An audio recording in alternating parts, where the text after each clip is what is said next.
What if the thing you've been avoiding, resisting, or losing sleep over was actually the exact thing that was going to change your life? As ambitious women, we want growth, new chapters, and big lives, but we resist the very thing that creates all of it: change.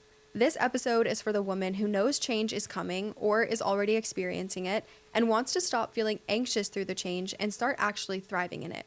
We're pulling from real research, psychology, and our own experiences with change because this topic deserves more than just the basic advice of just embrace it. I'm excited for this episode. And frankly, this was Grace's episode idea because I feel like throughout my 20s, I am like I love change so much, kind of like too much sometimes, where I'm a little bit impulsive. I have a track record of making like extremely impulsive decisions. Yes, Grace, you know this about me. If you've been listening to the podcast, you know this about me. I just love change so much to the point where sometimes if I don't have big changes in my life, I feel a little bit bored or just like not content, or I'm always looking ahead to the next thing. Or if I am anticipating a big change and then it falls through, I'm like extremely disappointed. And I always just thought that that was a personality trait, but researching this episode, I realized that I wasn't always like this. And there's certain things that I've done or like different life experiences that I've had that have turned me into this type of person.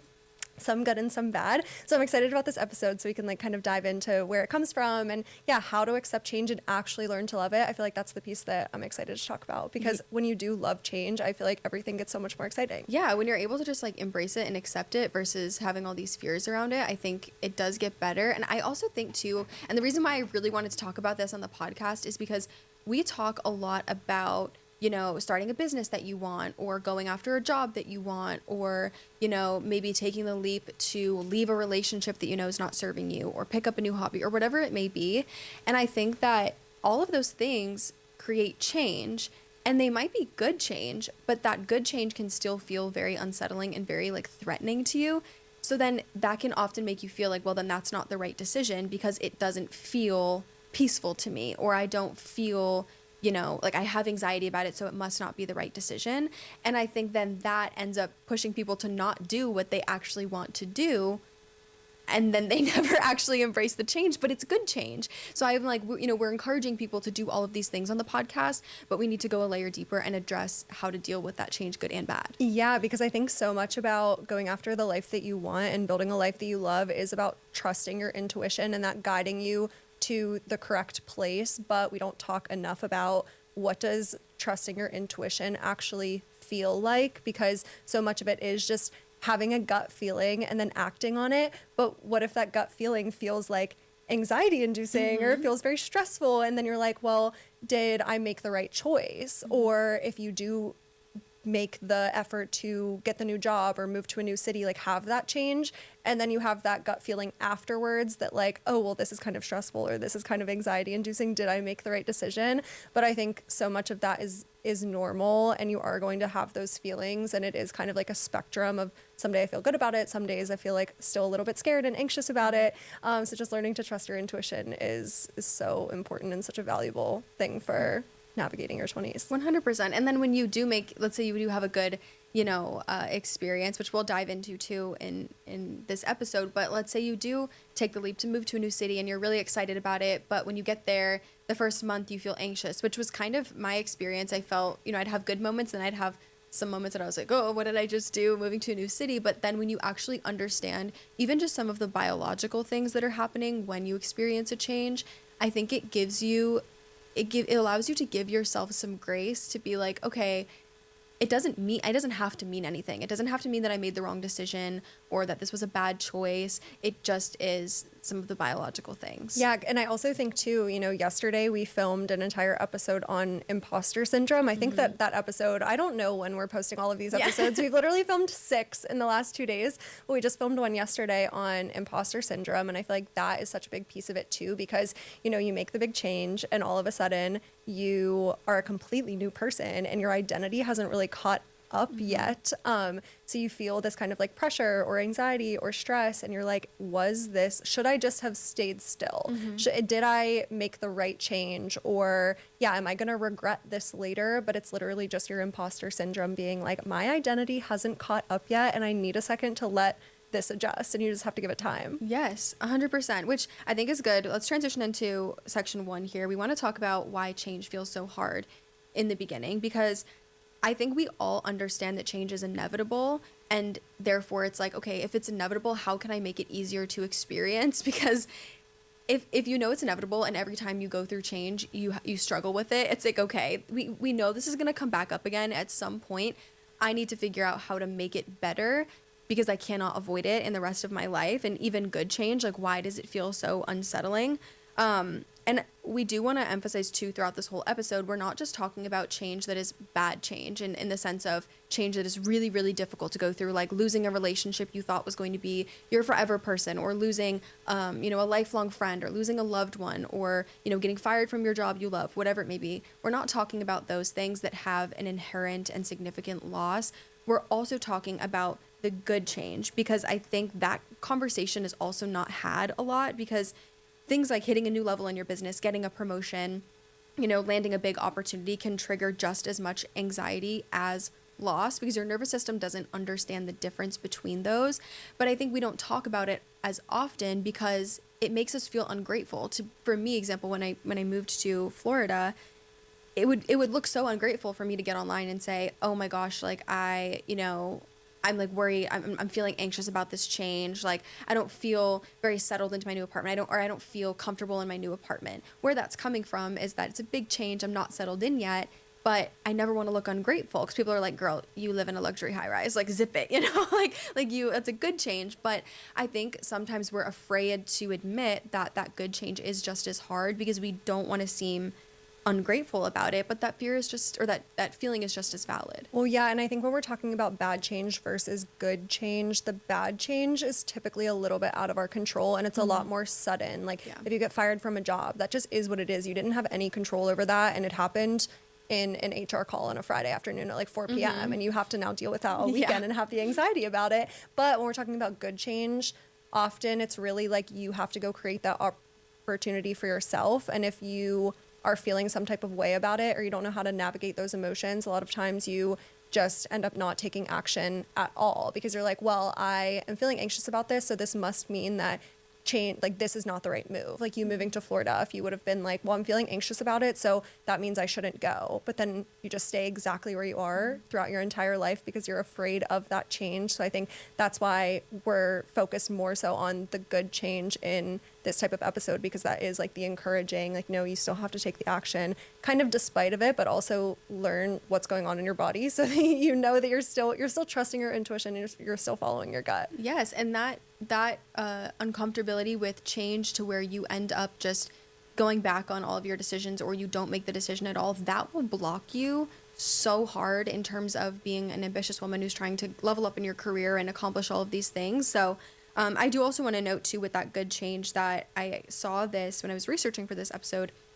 In one of the studies I was reading, it talked about how imposter syndrome spikes at the threshold of good change. So as soon as you start to, or as, how do I say this, the greater the intensity of that good change, or the bigger the opportunity, the louder your inner critic becomes, which I thought was really interesting. And it's normal, and it's often a sign that you're actually in a really good position, because it is such significant good change. So I wanted to note that as well. Yeah, no, before we move on from that, I think that that's such a good point, because let's say you are looking for a new job. If you get a job that is a horizontal jump and not a vertical jump, that change is going to feel way more settled than if you apply for a job that you hit 60% of the qualifications for, and you still apply for the job and you end up getting the job. You're going to feel way less settled because of that. But that doesn't mean that you shouldn't have applied for the job. That just means that you're stretching yourself and you're getting yourself out of your comfort zone. So naturally it's going to feel less settling. Right. Yeah.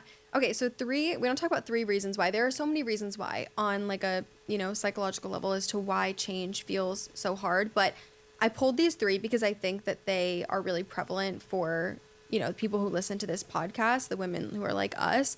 So number 1 is just the simple biology behind it.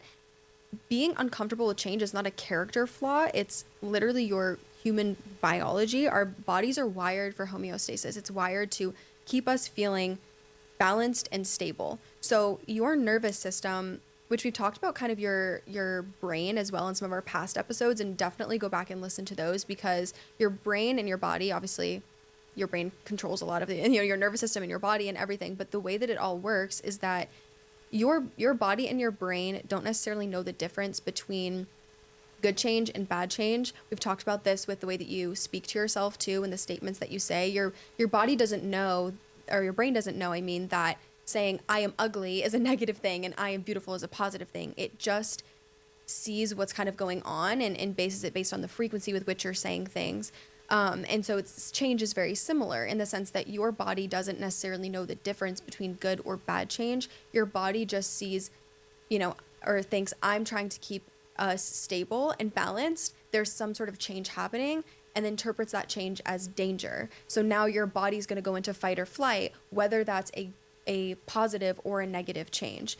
And I think when you understand that, it gives you a lot more perspective and grace for when you're in a season like, I've even heard this come up when people they're engaged and then they get married, and they're like, why have I been so like anxious? Like, and it's like, it's a positive thing. Or, you have a vacation coming up and you're, or maybe you move houses or something, and it's like, you just got your dream home and you moved in, and now you're like so stressed out and anxious and you're unsettled, and you're like, this is a positive change. Why am I so like on edge?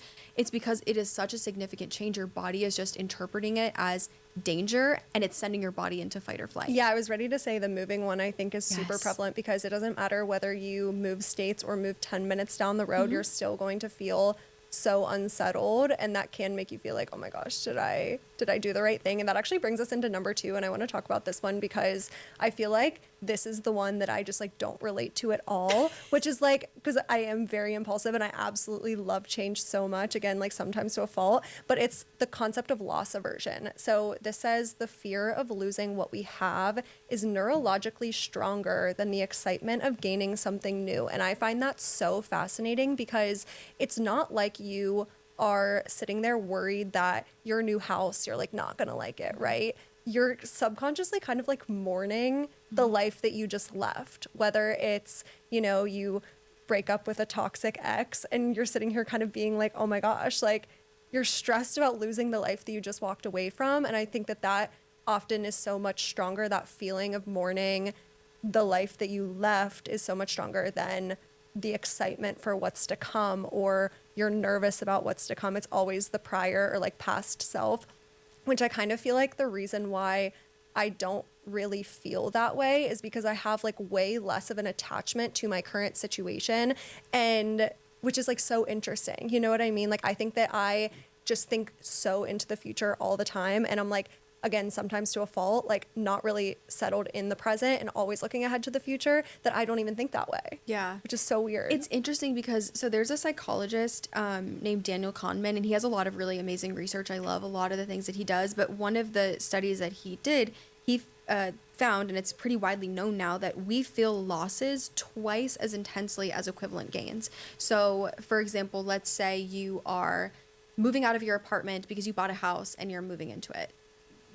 You can view them as equivalent or not equivalent, however you want to look at it. But let's just, for the sake of the example, say they're equivalent in terms of loss and gain. We're going to feel the intensity of leaving the apartment that we like living in and the amenities of it or whatever twice as intensely as the positive gain that we're getting by moving into a house, which is so interesting because I think objectively, for example, if I were to leave my apartment right now and move into a house that I'm really excited to live in, I would be so excited to live in a house. I would be like, I have more space, I have a yard, I have all these things, right? That feels really, really amazing. But I'm going to feel the intensity at which I'm going to feel that joy. I'm going to feel the loss of leaving my apartment at like twice as intense. And so when you frame it that way and you know that that's what your mind is doing, I also think that helps you give yourself some grace to say, okay, if I did, let's say I moved cities when I moved to Florida, well, I am really excited. It's just that my brain is perceiving the loss twice as intensely as my joy.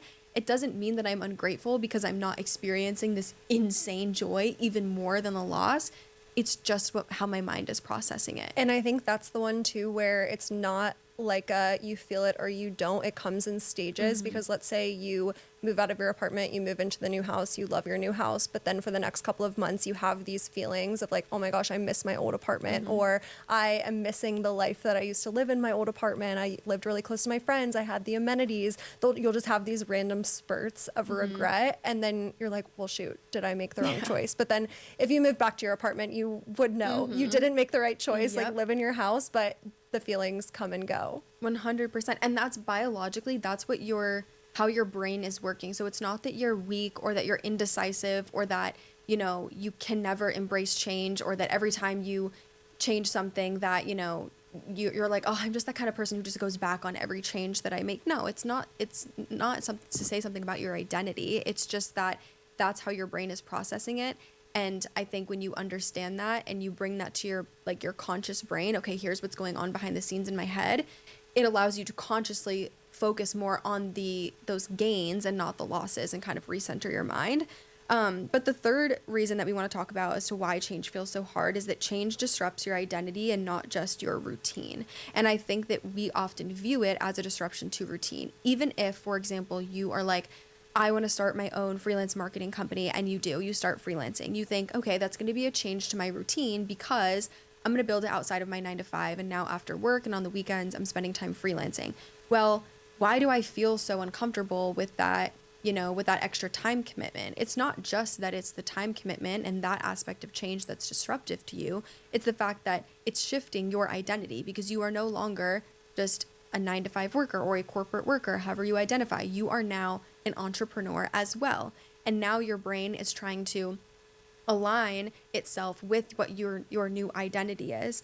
And I think that part of it as well, you don't realize, because in the moment, like when I closed down my freelance marketing company and went full-time content creator, there was a period of time, and I'm still kind of working through it, where I'm like, I am a full-time content creator now, and it kind of feels weird to me, or even the way that I show up every day for work and what my schedule looks like, I have to take on the identity of, okay, what would a full-time content creator be doing every day? A content creator who views this like a business and is trying to grow it into, a huge business. Like, how do they show up? Because I'm no longer both things. And that is disruptive to your body's sense of stability and balance, because it's almost threatening how your brain views itself. Yeah, and I think you kind of have those blockers, not even when you make a big change. Like, let's say, like when I made the choice to quit my full-time job to become a full-time content creator, that's obviously a big identity shift. Like, I am no longer a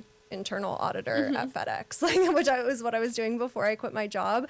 But I think that even when you're trying to take something on the side that's a little bit more entrepreneurial, which a lot of people listening to this podcast, you guys have told us you're interested in that type of thing.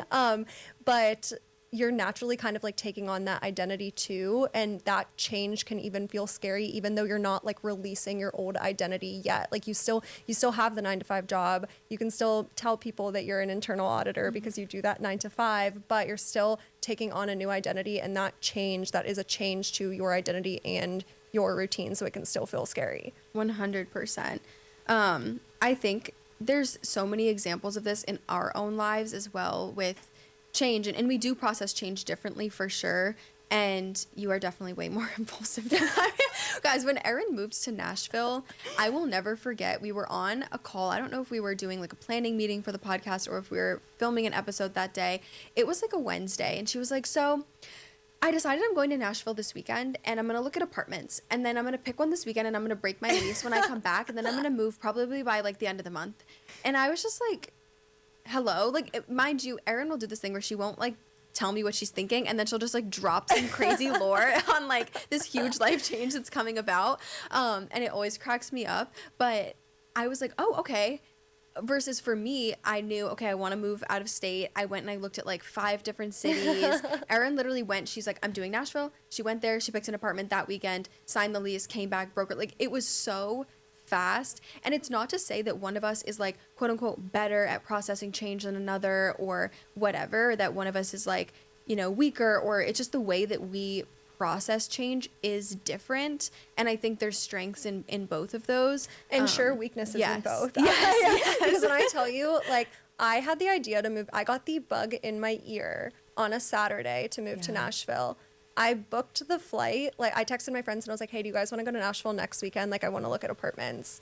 and we went the next weekend. And then I signed a lease. I only toured one apartment. I signed the lease, and then I moved to Nashville the next month when I broke the lease. And that's just how I am. And when I tell you what I said at the beginning of this episode, if I get that bug in my ear and then it doesn't end up like coming to fruition, I get like sad about it. Like I like mourn the loss of the change that I thought that I was going to have, which is so wild that obviously everybody's brain works differently in this regard. And some people really like change, really embrace it. I think that I like need it, or I get kind of like bored and not content, which is also not a good thing. But it's interesting when I was, again, prepping for this episode and thinking through like, where does that actually come from?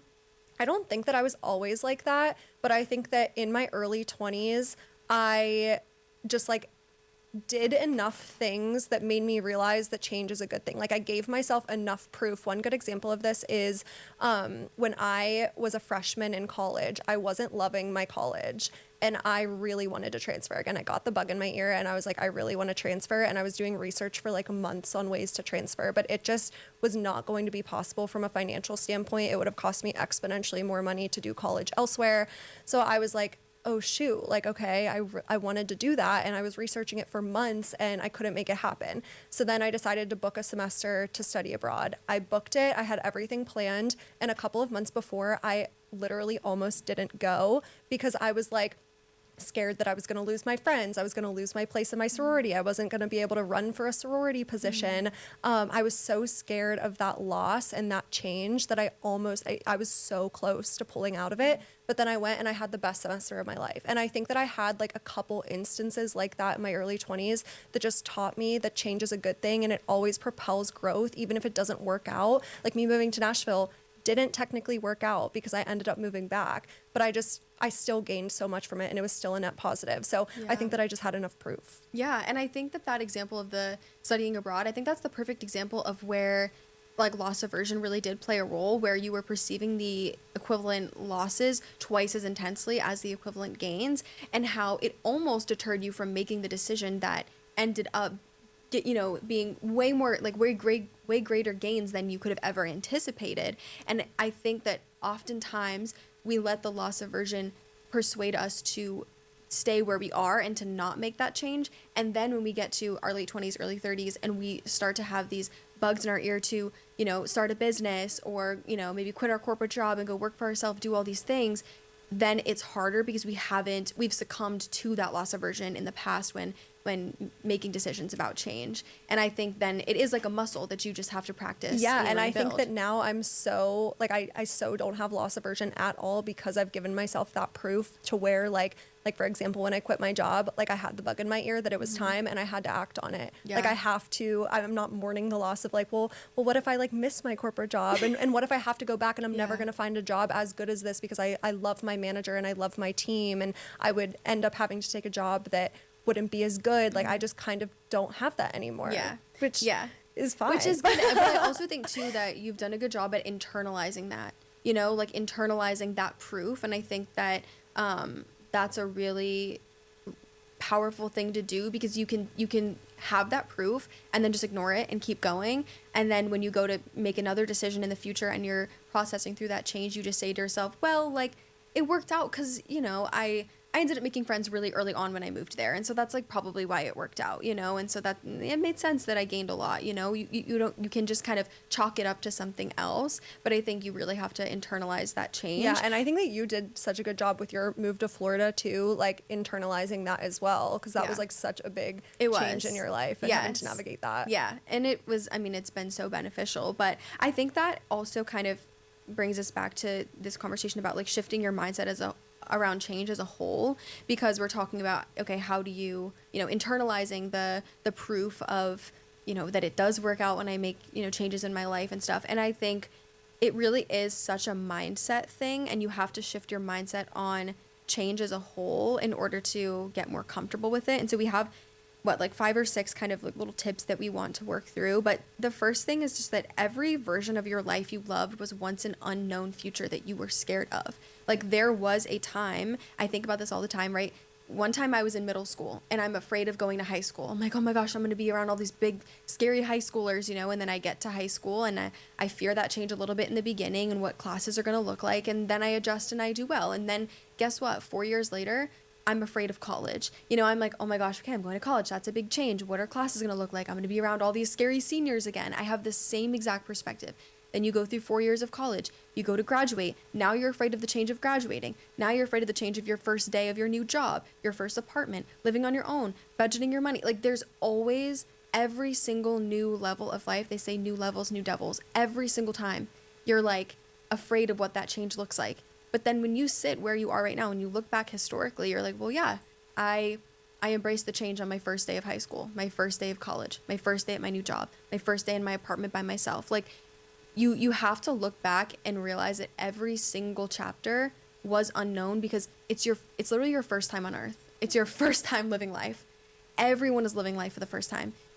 Every single chapter ahead of you is going to be unknown to a degree. Yeah, absolutely. I was ready to say that like future perspective brings us to the second one, which is that recognizing that uncertainty is often the prerequisite for everything good, which basically just means that your dream life in the future is literally unknown. You have no idea. And I think we talk a lot on this podcast about, you know, building a life you love and building your dream life and thinking about what you want out of life. But the truth of the matter is that your absolute dream life, you have no idea what that looks like. You don't know if in 10 years you're going to want to be living in a new place or have a completely different career, or whether you want 5 kids or no kids. You have literally no idea. And I think that the more you embrace change and learn to actually love it and like take steps to make changes in your life frequently, the more you kind of like embrace that, because it is scary, but it can also be really exciting. And I think I have learned to take the mindset in my 20s that like that is exciting. I would be like sad if I knew exactly how my life was going to play out over the next 10 years. Or if nothing was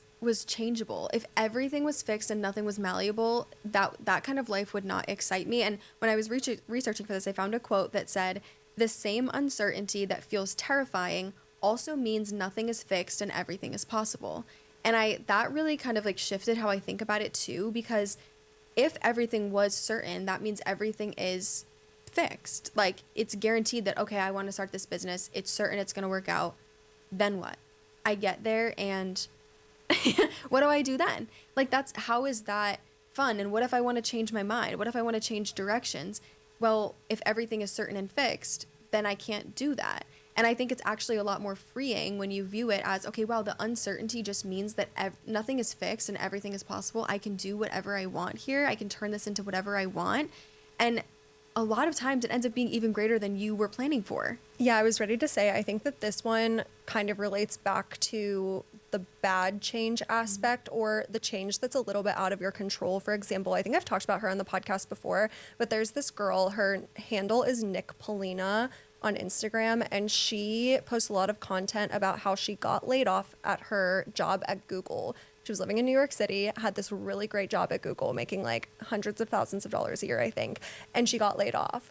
And she embraced that uncertainty and used the opportunity to open a vintage store in New York City. And now she's a vintage shop owner, doing everything that she could have ever dreamed of. Vintage clothing was her passion. But if she wouldn't have gotten laid off, she never would have taken the leap. But when she did get laid off, instead of just kind of like basking in it, she took that as a sign to like embrace the uncertainty and be like, well, nothing in my future is fixed. Like everything is changeable. Yeah, it's like if you can look at uncertainty and say, okay, like my future is uncertain, what can I create with that? Instead of what do I fear about it? Like if nothing is certain, what would I want to create? Like what would I do with that uncertainty? And I think that's way more freeing. The other thing too here is like you're allowed to be scared of something you want. Fear and desire can coexist, and you're not ungrateful or a bad person or whatever for saying that you are afraid or that you are having a hard time processing a good change. Like it is okay to say, I'm so excited to have kids and I'm really nervous about how that's going to change my relationship with my husband or how that's going to change my identity as a woman. It's okay to say, I really want to open this business and I'm really scared about how it's going to change my schedule, or, you know, if I'm going to be able to keep up with my friendships and my relationships while I have this business, or how I'm going to manage the money. I'm scared of that. Like it is okay to say that, and it doesn't make you ungrateful. Like we use the moving example a lot. It's okay for me to say, I moved to a new state where I know absolutely no one and I am a little anxious some days, or I feel unsettled in my apartment. That is not me saying I'm ungrateful for my apartment. And no, it's just me saying that there was a big change and I'm really grateful for it, and I'm really grateful for my space and everything I've created. And some days are hard. Like, you're allowed to say that. Yes, the and mindset I think is what's so important here. And I think it's remembering too that it's not like both feelings at the same time. A lot of the times, like just accepting that that and mindset is going to look like some days I'm really excited about this and some days I'm absolutely terrified, or some days I am mourning my last apartment in the other state a little bit more, or I'm mourning the friends that I used to hang out with all the time, or I'm mourning the fact that now I don't live close to my parents. But other days I'm feeling really good. And just because you have some days that you're mourning it a little bit more, or you're not feeling as good, it still doesn't mean that it wasn't a good change. Not at all. And also, I think if you can take that mourning that you experience, and instead of interpreting it as, oh, this has to mean something about me, aka if I'm mourning my past life in some way, I was not grateful for it, or I'm not grateful for what I have now, use it as data to say, this just reveals what I value. For example, this is like so ridiculous, but my last apartment back in Massachusetts, I sometimes mourn the couch that I had there. Wait, I mourn my Nashville couch all the time. I miss that couch. I had this big, huge living room, and I had the most comfortable couch I have ever sat on in my entire life. It's from Bob's Discount Furniture. If you have one near you, go buy the Mason couch. sofa. Buy the Mason sofa. I miss, just in my honor, buy the Mason sofa, because I miss it so much, but it wouldn't have fit in my new apartment. So I couldn't take it with me. And sometimes I have these moments where I'm like, I miss my space. I also had a huge kitchen with so much storage. I didn't even fill all the cabinets. I could do cartwheels in my kitchen. And my new apartment just is not that. I'm downtown now. I'm not in the suburbs. I have less space. It's just not the same. And I sometimes mourn that.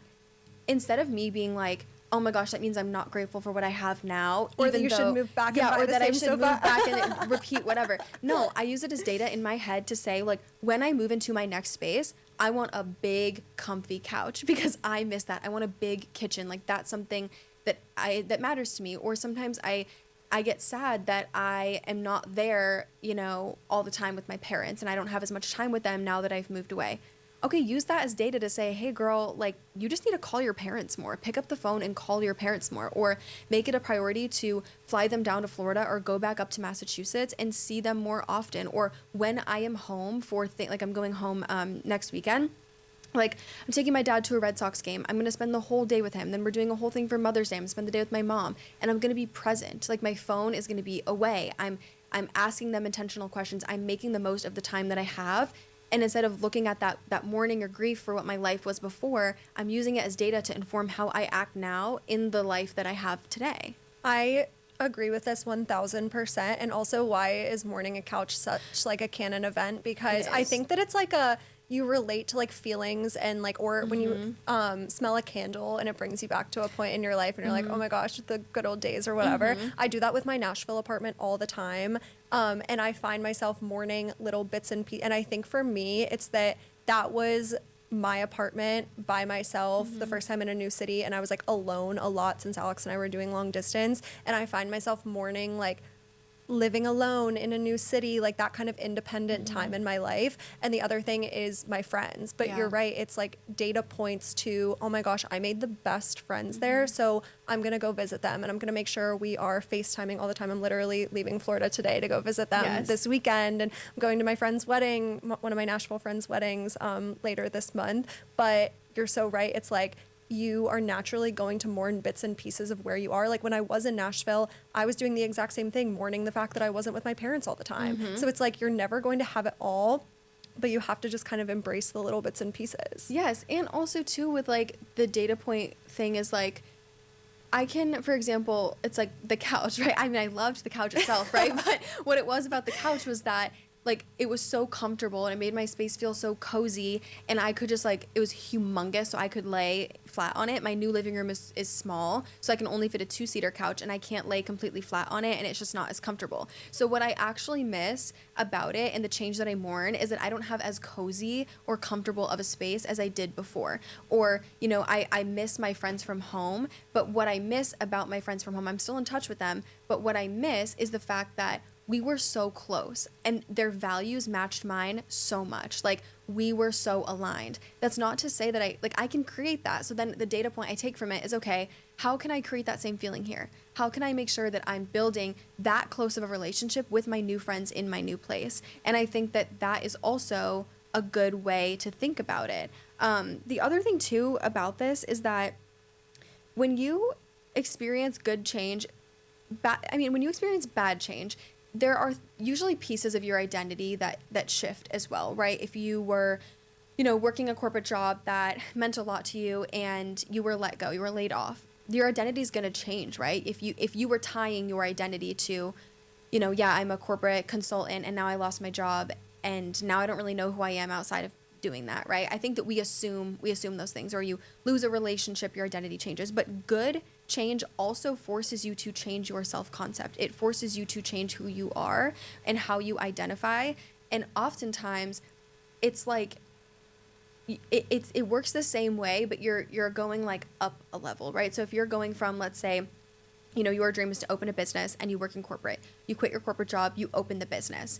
Now you're identifying as a business owner. And we did an episode as well on imposter syndrome, and I think that's a really good listen because that's where it comes up. So now you're trying to identify as a business owner, but maybe you don't feel like you're worthy of that title, or that. So if that change feels threatening in that way because your identity is trying to catch up, and your identity, there is, psychology that backs it, that your identity has to catch up to your reality. And the way that your brain processes change is slower than your physical reality, in the sense that if you open a business, physically in that moment, you're like, I am a business owner. But your brain, there's like a lag where your brain takes time to catch up, and you have to allow that to happen. I totally agree. The next section that we have here is how to move through change with confidence and like actually learn to love it, which is the most exciting part. Like we want you guys to go change your lives. Yeah. We love change. I think the change is so good. The first one that I want to talk about is having trust in yourself to figure it out. And if you listen to our episode on manifesting your dream life, we brought on Michaela J, who's the host of another podcast, and she said something in the episode that really stuck with me. She said, you have 100% success rate for all of your bad days, which I love that so much. Like, you have brought in yourself so many experiences and gotten yourself through so much in your life. And I think we tend to discount that and we don't think consciously about it. Like when we were outlining this episode, and it had to make me think about all of the experiences that I had in my early 20s, and when I went to go study abroad, and how I almost pulled out of that insane life experience because of change. I think that we don't spend enough time reflecting on it, but you have so many examples of that. I think if everyone listening to this episode went back and actually thought about all of the change that they've experienced, and the hard times that they've navigated, and the good times that they've allowed themselves through taking action and seeing change through,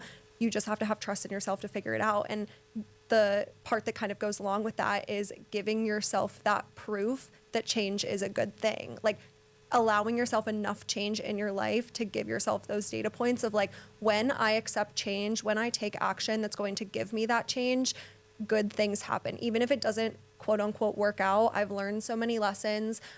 Still bits and pieces of good came through to it, and I've still grown as a person. So just giving yourself that proof is so important. 100%. And I think if we all took a minute to reflect too on changes that we experienced in the past, that we maybe had a little momentary crash out when it happened, or we were like, oh my gosh, this sucks.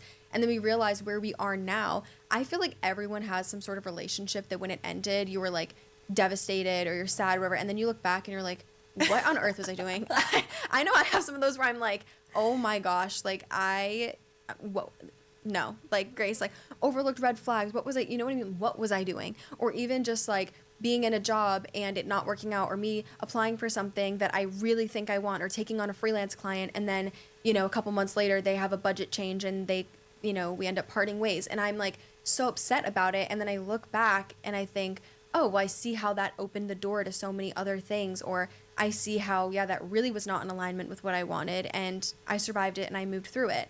I think a really tactical strategy that you can implement on this topic, and this is something I learned in therapy years ago, and we've talked about it on the podcast a million times because it's so good, is it's running through the best, worst, and most likely case scenario. And when you do this, you really want to allow yourself to like go deep on it. So when you think of, okay, moving to a new city, what is the best case scenario? I move there. I love my apartment so much. I never want to leave. I love the city so much. I meet the best people. My career flourishes. I make so much more money. I do all these amazing things, right? Worst case scenario. It's like, I move there. I hate it so much. I fall into a deep, dark depression. I'm so sad. I break my lease. I move home. It's like I make no friends. And when you actually allow your brain to wander into that worst case scenario, when you're allowing your brain to wander, you're what you're actually doing is you're allowing the subconscious thoughts that are existing in your brain about it, the catastrophizing it's doing, you're allowing it to like come out and for it to run free. And so then you realize when you look at best and worst case scenario, okay, the reason this feels so scary is because my brain is having all these subconscious thoughts that are actually a lot deeper than I thought when I let that worst case scenario kind of expand. And then when you put it on paper and you look at it, you're like, would that even happen? You're like, would I actually move somewhere and hate my life so bad that I make no friends and I break my lease and I have to move home and all this devastating stuff happens? Like, no. Most people listening to this podcast are the kind of people who you would move somewhere and let's say you don't love your apartment. You say, okay, how can I make the most of it? Or how can I make it feel like home for a year and then I move after that? Or I'm not making any friends, so I need to put myself out there. Most people listening to this podcast, you are problem solvers. You don't just sit there and twiddle your thumbs as you hate your life. You're actively seeking solutions. So in what world would that worst case scenario even happen?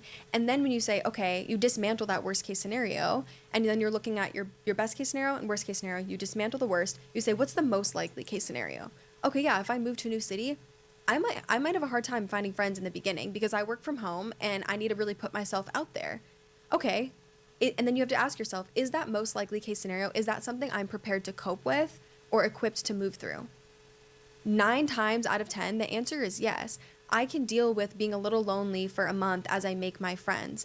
Or I can deal with, even if the worst case scenario were to happen, again, super slim chance, but if it were to happen, am I prepared to cope with that and am I equipped to problem solve? Yes. I'm equipped to move back home. I can cope with that because you've coped with all of the worst case scenario, any worst case scenario that you might have experienced before or any negative, you've coped with it. You've figured out how to cope with it. So what would make you unable to cope with it now? I do think that this exercise, the best, worst, and most likely case scenario, doing the exercise brings up, like you said, a lot of subconscious things that you like probably do need to work through.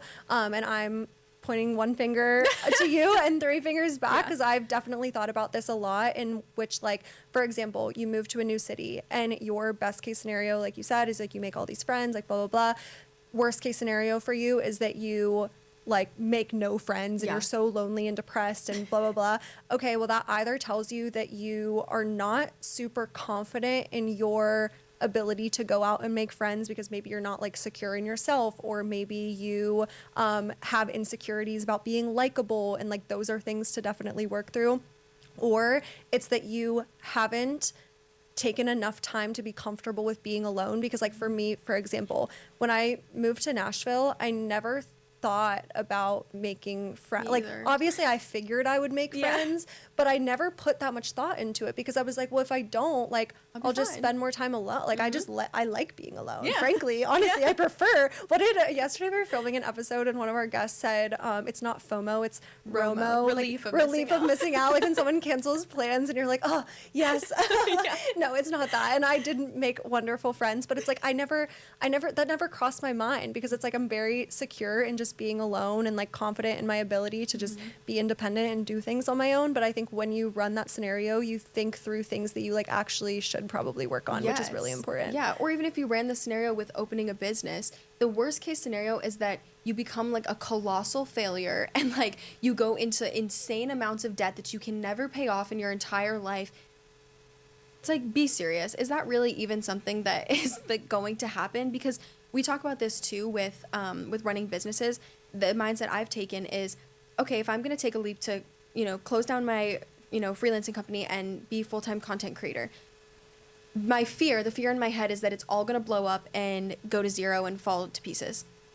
Grace, I open my budget so many times in a month. I open my business bank account so many times in a month. I do my bookkeeping every single month. I'm not oblivious. I'm not stupid. Like, I pay attention to those numbers. So in what world would I have a month that maybe it's a little lower than the last, and then I say, no biggie, and then the next month I let it go down again? And in what world am I going to watch my numbers go down for 6 months and do nothing about it? You would never do that. Like, you're going to look at your numbers and say, okay, last month we made 10,000 and this month we made 8. Okay, so what do I need to be doing to make sure that the next month we do not make 5? That, that we don't keep going down and down and down. Like, you pay attention to those things. So then again, in what world would the worst case scenario happen? Like, it's just so far off. It really makes no sense when you really think about it. I totally agree. The next one on this list is treating new levels like chapters, not tests. And I really love this one too. Just again, back to the idea of so much is going to happen in your life over the course of the next 5 years, 10 years. You making a decision to move to St. Pete is not a permanent decision. No. Most decisions we make in our life are so not permanent. It's not even like you can go back on them very, very easily. Yes. Like when I moved to Nashville, yes, it ended up being expensive to move down there and then end up moving back a year later. I could have made it more affordable by waiting until my lease was up and not breaking my lease to move down there. But, that's a me problem because I have to act impulsively. But I think that a lot of times we like catastrophize things and make them seem like a way bigger deal than they are. Like, for example, when I quit my job to be a full-time content creator, if I would have sat there and been like, well, what if I have to go back and I can't find a job as good as the one that I had? Turns out when I went in to tell my manager that I was quitting, he was like, Erin, you've done such an amazing job here. If you ever want to come back, like, open arms. Like, he was so supportive. He was like, if you want to come back in a year, if you get bored of posting TikToks, like, you just come back. And it's like, obviously that's not going to be the case every single time, but I think that just goes to show, like, change is never going to be as scary as you make it out to be, but you have to just take action on it and see what actually comes through with it. Yes, and when it comes to thinking of new levels as chapters and not tests as well, a test is about performance. It's about what percentage are you getting correct. It's about how good can you do. A chapter of a book is bringing you along through a story, and every single story has an introduction where you're kind of like, what's going on? You're getting invested in the story. It usually has a point of tension where things maybe get a little bit tougher. There's a climax to the story. Then there's like, it ends in a little happy, and that's what your life is going to be. So when you enter a new, you experience change and you enter a new level, it's not about how well can I perform? How perfect can I do this next chapter of life? How can I get a 100 or an A+ on this next thing?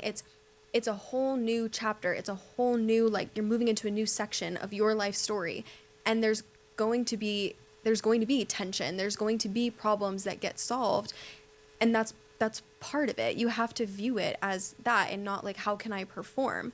One of the other things on this list too of how to move through change with confidence is just to feel it before you try to fix it. And this is actually, I didn't put all of the research here because the woman who researches this, it's like very, very, very nitty gritty. But basically, she talks about how you need to give yourself a window to actually process the change before jumping into solution mode to get rid of the feeling that you have. And there's some like neuroscience terms that kind of go along with this, but that's kind of it in layman's terms. But they call it a mind-body lag, where your brain processes change slower than your body does. And so we feel like we may be, there's kind of two scenarios. You're physically in a new environment and you're kind of feeling that change a little bit. And you're like, oh, I feel unsettled. And you just so badly want your brain to catch up to it that you don't even like allow yourself to sit in that feeling at all. And you're just like, how do I get rid of it? I feel lonely. I just need to be friends with whoever I can in my new city. Or, I'm starting a business and I feel so unsettled. I'm just going to stop doing it. Or, you get out of a relationship and you get on the dating apps the next day. You get another one the next day. And it's like, you don't ever allow yourself to sit in the emotion. So you often, quote unquote, fix it or solve it with something that actually doesn't address the root or allow you to sit with the change long enough to get the lesson out of the change. Like, yeah, why did that relationship not work out? Maybe I'm part of the problem, you know, and I'm just feeling it with other people. The other flip side to this is when you feel physically adjusted to your new reality, but your mind still feels out of sync. So, you know, I know people who have lived in St. Pete now for a year or two, and they still miss their family back home really intensely. And they're like, well, does that mean that I made the wrong choice and I'm not supposed to be here? Because I feel physically adjusted. I have a good routine in my new space. I'm adjusted to my environment, whatever. And I'm like, no, you might be physically adjusted to your new environment, but that doesn't mean that your brain has necessarily caught up. And that's normal and it's okay. And I think when you understand that, that allows you to embrace the change with more confidence of, oh no, this is just a mind body lag. It's not that I made a wrong choice. I totally agree. And I do think that physical adjustment piece can help you catch up faster, because if there is a lag between your physical adjustment and your mental adjustment, then you have to address the physical adjustment first. And I think that that's why the last one that we have on this list is to anchor yourself in what stays the same. And I think that keeping your habits the same or similar, or keeping aspects of your routine with that change, is so important. For example, if you quit your job, or let's say you get laid off, right? And all of a sudden you don't have the same schedule as your 9 to 5, keeping your routines similar to what your life looked like before you got laid off will serve you so well in helping you navigate that adjustment. So let's say you move to a new city, and now all of a sudden you have totally different routines because you're in a new space and you're trying to figure out, like, hey, what time do I wake up, and where does everything go, and I can't find my face cleanser because nothing's organized, and like all of those things. I think that choosing a couple of habits and routines that are your non-negotiables helps you navigate that change so much. 100%. And the consistent things, some examples, it's like, keep your hobbies the same, keep your values the same. If you have a faith, show up for your faith in the way that you were before.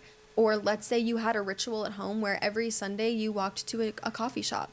Do that. Do the same thing. Do those same routines. Or if you have, for example, I have a friend who, when I moved down to Florida a couple months later, maybe a month or so, she moved down to Charlotte, North Carolina.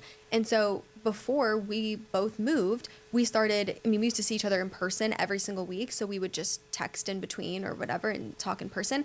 But we started to get ourselves in the habit of sending voice notes to each other, because we knew that when we moved, that would be our main way to update each other, since we were in different states.